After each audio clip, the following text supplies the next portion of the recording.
Radio صدائے حریت جموں و کشمیر آپ سے مخاطب ہے محمد طارق اپڈیٹس کے ساتھ۔ مقبوضہ کشمیر میں تعینات دہشت گرد بھارتی فوج مختلف بہانوں سے کشمیریوں کو مارنے کے در پہ ہے۔ کرالگونڈ وترگام کپواڑہ میں ایک بھارتی فوجی گاڑی نے سڑک پر کھڑی ایک آلٹو کار کو ٹکر مار دی، جس سے گاڑی کو شدید نقصان پہنچنے کے علاوہ ایک 11 سالہ لڑکا آفاق احمد ڈار ساکن پالپورہ کرالگونڈ شدید زخمی ہوا، جسے نازک حالت کے پیش نظر سری نگر منتقل کیا گیا۔ مقبوضہ کشمیر جیل خانہ جات کے ڈائریکٹر جنرل وی کے سنگھ نے کہا ہے کہ کورونا وائرس کے پھیلاؤ کے باوجود کشمیری نظربندوں کو مقبوضہ کشمیر کی جیلوں میں منتقل کرنے کے کوئی احکامات نہیں ملے ہیں۔ وی کے سنگھ نے اعتراف کیا ہے کہ اس وقت اتر پردیش کی 6 جیلوں میں 198 کشمیری نظربند ہیں، جنہیں گزشتہ برس 5 اگست مقبوضہ کشمیر کی خصوصی حیثیت کے خاتمے کے بعد گرفتار کیا گیا ہے۔ بھارتی سپریم کورٹ نے 2 روز قبل بھارتی جیلوں میں نظربندوں کی گنجائش سے زیادہ تعداد پر بھارتی ریاستوں کے چیف سیکرٹریز اور ڈائریکٹر جنرل جیل خانہ جات کے نام نوٹسز جاری کی ہے۔ پریس کونسل آف انڈیا کی 3 رکنی سب کمیٹی نے گزشتہ روز کشمیر پریس کلب سری نگر کا دورہ کر کے عہدیداران کے ساتھ ملاقات کی۔ پریس کلب کے صدر شجاع الحق نے پریس کونسل آف انڈیا کی ٹیم کو گزشتہ برس 5 اگست کو مقبوضہ کشمیر کی خصوصی حیثیت کی منسوخی کے بعد ذرائع ابلاغ پر پابندی اور اس کے نتیجے میں کشمیری صحافیوں کو درپیش مشکلات سے آگاہ کیا۔ پریس کونسل آف انڈیا کی ٹیم نے صحافتی وفود کے معاملات غور سے سنے اور انہیں مناسب سطح پر اٹھانے کا یقین دلایا۔ برطانیہ میں جموں و کشمیر لبریشن فرنٹ کے رہنماؤں نے چیئرمین محمد یاسین ملک اور دیگر آزادی پسند رہنماؤں کے خلاف بھارت کی ٹاڈا عدالت کی جانب سے فرد جرم کو بے بنیاد اور سیاسی انتقام قرار دیا ہے۔ مودی حکومت در حقیقت مقبوضہ کشمیر کی اندرونی صورتحال پر قابو پانے میں ناکامی کے باعث بوکھلاہٹ کا شکار ہے۔ اپڈیٹس ختم ہوئے۔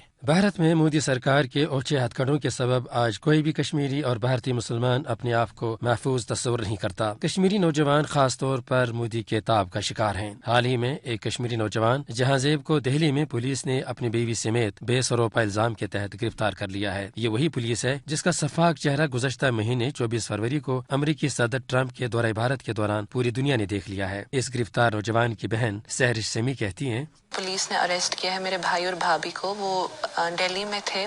بھائی کے فرینڈ نے جب مجھے کال کیا نا، آئی واز لائک آپ مذاق کر رہے ہو، ہاؤ واز اٹ پاسبل۔ وہ اپنے کام سے کام رکھتے تھے، کسی کے ساتھ کوئی لینا دینا نہیں تھا۔ اور جو مٹیریل کی بات کر رہے ہیں وہاں پہ، وہ ریلیجس بکس ہیں جو ہماری بیسک فنڈامنٹل بکس ہوتی ہیں۔ ہمارا کوئی بھی ریلیجس ٹیکسٹ ہوگا ریلیٹڈ ٹو اسلام یا اینی تھنگ، وہ والی بکس ہے جنہیں پولیس نے بولا کہ وہ انکریمنیٹنگ مٹیریل ہے۔ یہ تو پتہ ہی ہے مطلب کشمیریوں کو کس حساب سے فریم کیا جاتا ہے۔ ہر ایک سچویشن میں جو کچھ بھی ہوگا کشمیری کو ہی اٹیک کیا جاتا ہے سب سے پہلے۔ اب مجھے یہ نہیں پتا کہ اسے پرٹیکولرلی کیوں ایسا اسکیپ گوٹ بنایا گیا ہے۔ بھارت کی جیلیں آج مظلوم کشمیری نوجوانوں سے بھر چکی ہیں۔ حقیقت یہ ہے کہ بھارت کے نسل پرست حکمران چن چن کر مسلمانوں کو نشانہ بنا رہے ہیں۔ آج بھارت میں مسلمان ہونا ہی سب سے بڑا گناہ بن چکا ہے۔